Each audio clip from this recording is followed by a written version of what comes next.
Welcome to Ultimate Ownage. Today's review will cover Double Dragon Extreme, or DDE.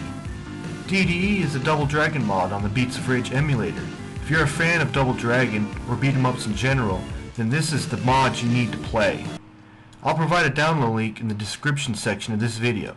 So with that said, let's get started. This mod comes with 3 made mods. One for the first Double Dragon, one for the second, and one for Double Dragon X, or DDX. This review will focus on Double Dragon X, but I encourage you to check out the other mods as well. Each mod has 3 modes.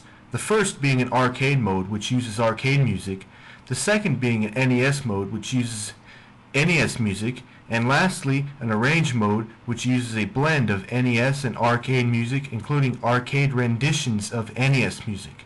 This review will focus on the arrange mode. In DDX, you get to choose between 3 different styles of play, each with its own special moves. The fighting scheme controls like Final Fight, and you get 3 buttons. You get one special move button, which causes you to spin kick but takes a little bit of your life, a jump button, and an attack button which you push repeatedly to execute combos. To grab an enemy, you just walk up to them like in Final Fight. This is different from the traditional Double Dragon, where you have to hit or kick the enemy first and make them bend over so that you can grab them. Another feature in Final Fight used in this game is that you can see the life bar of the enemies you engage. You get 6 lives and 9 continues, giving you more than what you need to complete this game. The game itself is a cross between the arcade version of Double Dragon 2 and its NES counterpart. DDX features 8 intense levels, loosely based on the NES version of Double Dragon 2, using arcade graphics and sprites. The NES version featured a lot of stage hazards and precision jumping, and DDX gets rid of all that and replaces most of the stage hazards with 100% ass-kicking, beat-em-up action. So you start the game and are presented with the storyline and pre-level cutscenes from the NES version, and start level 1.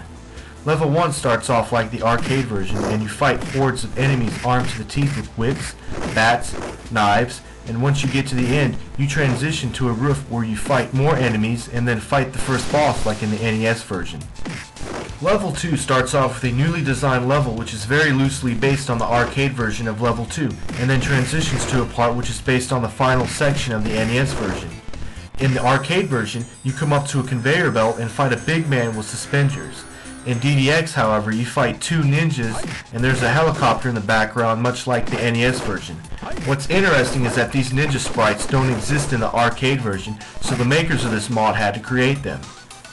So once you defeat the ninjas, it's on to stage 3, where you fight inside the helicopter like in the NES version. The difference is that the NES version features an enclosed space with a door that opens at regular intervals, where in DDX, you fight in an area with no wall to the right and you just knock or throw off enemies. On level 4, you begin on the surface for some more kick-ass action, and then it's on to the elevator, except here you fight on the elevator unlike in the NES. From there you fight underground, where there is a stark contrast from the NES version. In DDX there are no stage hazards such as the spiked ceilings or crushers, just plain 100% kicking ass. Level 5 is the same way, you just walk straight and kick more ass all the way to the end. So on to level 6. The NES version of level 6 focused less on fighting and more on stage hazards, including falling fire and platforms that appear and disappear in succession, which required timed jumps to avoid falling to an instant death. DDX, by contrast, got rid of all that and just throws a slew of enemies at you. DDX does have some stage hazards beginning on level 7, but they are very minor, which we're about to see. So you get to level 7, and it's nothing like its NES counterpart. In fact, it's more similar to the roulette level in Final Fight. Here we have a stage hazard, which is a group of spears that come out of the floor and hit anyone in the way. Our final level is level 8, which is heavily based on the arcade version of level 4. The NES counterpart had no hazards, except spiked floors which you can fall on, where in DDX you have statues that can stab with spears and spears that come out of the floors. At the end, you fight ninjas, and then 2 dark clones similar to the NES version. In the arcade version, once you defeated the clone, the game was over, which was a real disappointment. The NES version, however, sends you to participate in one of the most epic boss fights I've ever played, and this is where DDX truly shines. Behold, DDX presents to you the arcade version of the NES DD2 final boss fight. Look at that. This is truly awesome, but it gets better. Once you beat him the first time, you're taken to the second part of the fight. What helped make this boss fight so awesome in the NES version was that kick-ass background music. Well, if you like that, then you're in for a real treat because this game features an awesome arcade rendition of that background music. So just sit back and enjoy this final boss fight. This truly is an awesome mod and you've got to try it out. That concludes this presentation. Peace out.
Hmm.